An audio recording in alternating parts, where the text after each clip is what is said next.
Hi friends, मेरा नाम है आर्यन सिंह पूना। बेसिकली मैं नैनीताल उत्तराखंड से बिलोंग करता हूँ। मैंने अपने करियर की शुरुआत की थी as a software engineer. Then उसके बाद मैं सॉफ्टवेयर इंजीनियर बना। देन उसके बाद senior software engineer and currently मैं एक सॉफ्टवेयर ऑर्गेनाइजेशन में एज ए कंसल्टेंट काम कर रहा हूँ।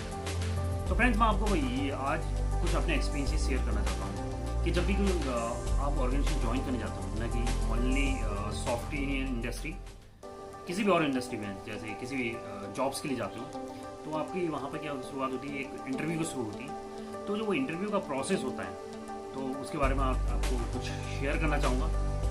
तो फ्रेंड्स, लास्ट तक इस वीडियो को बेसिकली फ्रेंड्स, जब आप किसी सॉफ्टवेयर इंडस्ट्री में जाते हैं तो आपको सबसे पहले अपना एक CV क्रिएट कर लेना चाहिए। वो CV बहुत प्रॉपर वे में होना चाहिए, जिसमें आपकी ईमेल आईडी, नेम, आपका एड्रेस, उनके पास आपकी बेसिक डिटेल्स होनी चाहिए, जैसे कि आपने कितनी क्वालिफिकेशन है, आप बीटेक है, MBA है, क्या क्या क्वालिफिकेशन, उसके बारे में पूरी डिटेल में होनी चाहिए। उसके बाद फ्रेंड्स, आप क्या कर सकते हैं, उसके नीचे जो आपके एक्सपीरियंसेस हैं, मतलब आप पहले किसी फ्रेशर हैं या किसी कंपनी में पहले से ऑर्गेनाइजेशन में काम कर चुके हैं, तो वहाँ के एक्सपीरियंस शेयर करो। उस प्रोजेक्ट का नाम दे सकते हो, और डिटेल, प्राइवेट डिटेल नहीं दोगे, बट उस प्रोजेक्ट की डिटेल दे सकते हो कि मैंने कौन सी टेक्नोलॉजी को प्रोजेक्ट किया था और कितने ड्यूरेशन के लिए किया था, और उसमें क्या क्या टेक्नोलॉजी हमने क्या यूज़ की थी, वो बेसिकली यूज़ होनी चाहिए। जनरली सॉफ्टवेयर इंडस्ट्री में जब स्टार्टिंग करने जाते हो तो बहुत से डिपार्टमेंट होते हैं। बेसिकली जो कहूँगा मैं कि एक अगर आप सॉफ्टवेयर इंजीनियर हैं तो आप या तो टेस्टर होंगे या डेवलपर होंगे, या हो सकता है कि डिज़ाइनिंग पार्टी हो सकती है। तो आप जब भी इंटरव्यू के लिए जाते हो तो आप अपनी पूरी डिटेल देना शुरू करें, और उसमें भी आप डिफरेंट टाइप के सॉफ्टवेयर इंजीनियर हो सकते हैं। सपोज करो फ्रंट एंड में हो सकता है HTML, JavaScript, other all language, जो भी लैंग्वेजेस हैं आपकी, एंगुलर JS, एंगुलर, Node.js, जो React.js, जो भी डिफरेंट टाइप की फ्रंट एंड लैंग्वेज हैं, तो आप एक फ्रंट एंड डेवलपर हो सकते हैं। और बैक एंड की बात करें तो जावा, PHP, .NET, other all languages जो भी हैं, तो आप बैक एंड के डेवलपर हो सकते हैं। बट बैकएंड के डेवलपर को हमेशा क्या करना पड़ता है, एक डाटाबेस के साथ भी काम करना पड़ता है। डाटाबेस में क्या कर सकते हैं, जैसे SQL, MySQL, जो करंटली चल रहा है बहुत ज़्यादा, स्पेशली पोस्टबेस या MongoDB, तो आप उसको भी सीखना बहुत ज़रूरी होता है आपको। डाटाबेस में क्या होता है, डेटा स्टोर होता है, उस डेटा को हम स्टोर करते हैं या फैच करके लेके आते हैं। तो बेसिकली दो डिपार्टमेंट मेनली होते हैं, फ्रंट एंड या बैक एंड डेवलपर। कुछ कुछ केस में ऐसा होते हैं कि कई एक्सपीरियंस बंदे ऐसे होते हैं जो फ्रंट एंड डेवलपर दोनों, फ्रंट एंड बैक एंड दोनों पर कवर कर लेते हैं, जिससे क्या होता है उन्हें फुल स्टैक जावा डेवलपर करना है। तो फुल स्टैक जावा डेवलपर में कभी अनदर डे मैं वीडियो बनाऊंगा उस पर भी। बट आते हैं कि उसके बाद क्या होता है कि जब भी कोई फ्रेशर किसी कंपनी को ज्वाइन करता है तो सबसे पहले उसका CV चेक करते हैं। CV के बेस पर उसका इंटरव्यू होता है।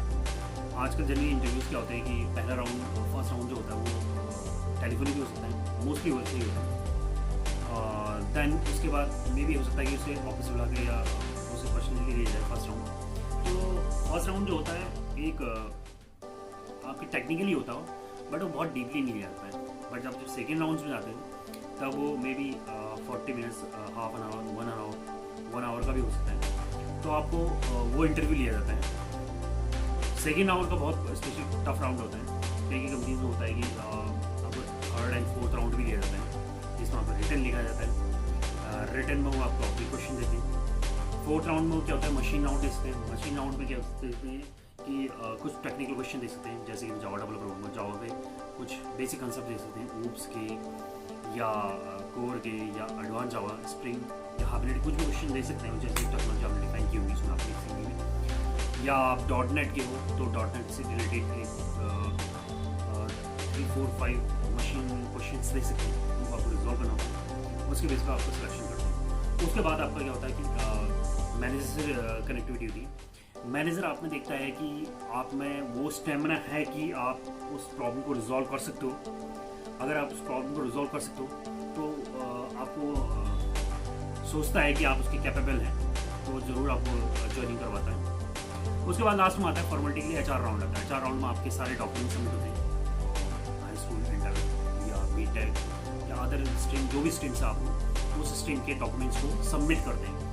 उसके बेस पे आपकी ज्वाइनिंग हो जाती है। तो ये तो एक प्रोसेस था कि आप जब भी कोई इंटरव्यू देने जाते हो तो आपको ये प्रोसेस फॉलो करने पड़ते हैं। फ्रेंड्स, कई बार ऐसा भी होता है कि जब भी कोई इंटरव्यू देने जाता है तो तो सबसे पहले मोरल बूस्ट होना बहुत ज़रूरी है।